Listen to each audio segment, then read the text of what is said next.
En este sexto video hablaremos de la membrana del eritrocito. Específicamente lo veremos como un sistema modelo para estudiar membranas y como un punto de anclaje al citoesqueleto. Los eritrocitos son células de forma esférica, aplanada y bicóncava. Miden 7.5 micras de diámetro y 2 micras de grosor. Tienen una alta plasticidad. Esto quiere decir que tienen la capacidad de deformarse y de volver a recuperar su forma original.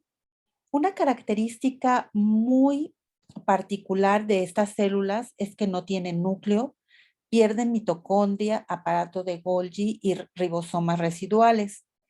Y esto es muy importante porque no tienen otro tipo de membrana, es decir, no tienen membrana nuclear, no tienen membrana mitocondrial, no tienen los sistemas membranosos que hay en el aparato de Golgi y en el retículo endoplásmico.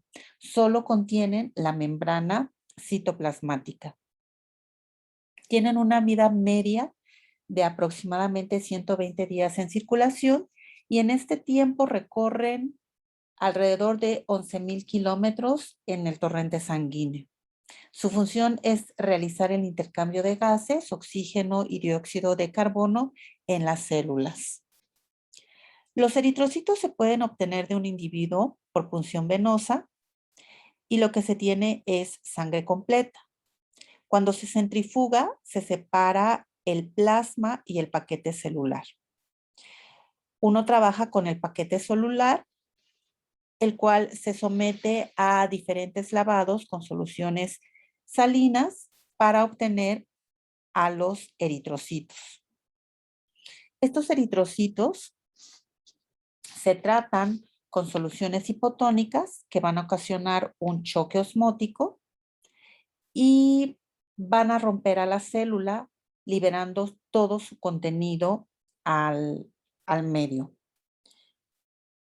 Después de esto se someten a procedimientos de sonicación y extrusión y gracias a la capacidad de las moléculas de autoasociarse, se pueden obtener vesículas en donde no tenemos nada, bueno, solo tenemos un medio acuoso en el interior y en el exterior. Estudiando estas vesículas, se obtuvo información importante que consistió en deducir que la membrana es una capa de lípidos, que es asimétrica, que contiene proteínas integrales y periféricas y que sirve de punto de unión al citoesqueleto. Hubo un experimento muy importante que lo realizaron Gorter y Grendel en 1925 y que demuestra que la membrana es una bicapa de lípidos. Lo que se hizo es una extracción de lípidos utilizando solventes orgánicos y posteriormente estos lípidos se pusieron en un medio acuoso. Entonces se formó una monocapa de lípidos y la midieron. Haciendo los cálculos pertinentes, observaron que la superficie que ocupaba esta preparación de lípidos correspondía al doble de la superficie estimada para el tamaño de un eritrocito. Entonces se llegó a la conclusión que estas moléculas debían de disponerse en forma de una bicapa.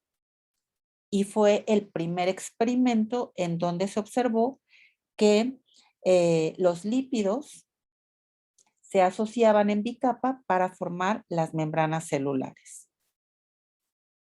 Otro experimento que ya hemos platicado en anteriores videos es en el que se demostró que la membrana es asimétrica, es decir, que los lípidos que se encuentran en la cara externa son diferentes a los lípidos que se encuentran en la cara interna y que estos pueden también cambiar de posición mediante movimientos como son el flip-flop.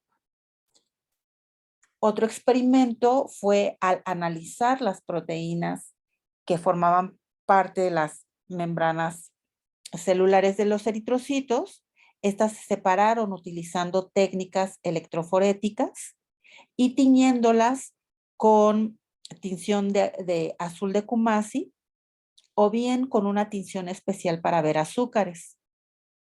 De esta manera se pudo ver que había glicoproteínas. Estas proteínas se nombraron como banda 1, banda 2, banda 2.1, 2.2, etcétera, de acuerdo a la posición en la que iban apareciendo. Posteriormente, al ya estudiarlas a más detalle, pues se les dio el nombre de espectrina, anquirina, proteína de intercambio de anión, etcétera. Y algunas de ellas, pues se supo que estaban glicosiladas. Entonces, en este esquema podemos ver cómo están dispuestas todas estas proteínas que forman parte de la membrana del eritrocito.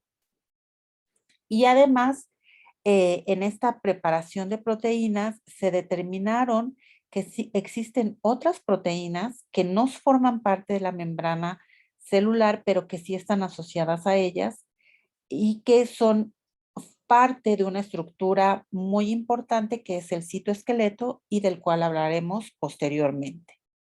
Entonces, estas preparaciones de membrana también sirvieron para identificar las proteínas integrales y periféricas de estas células.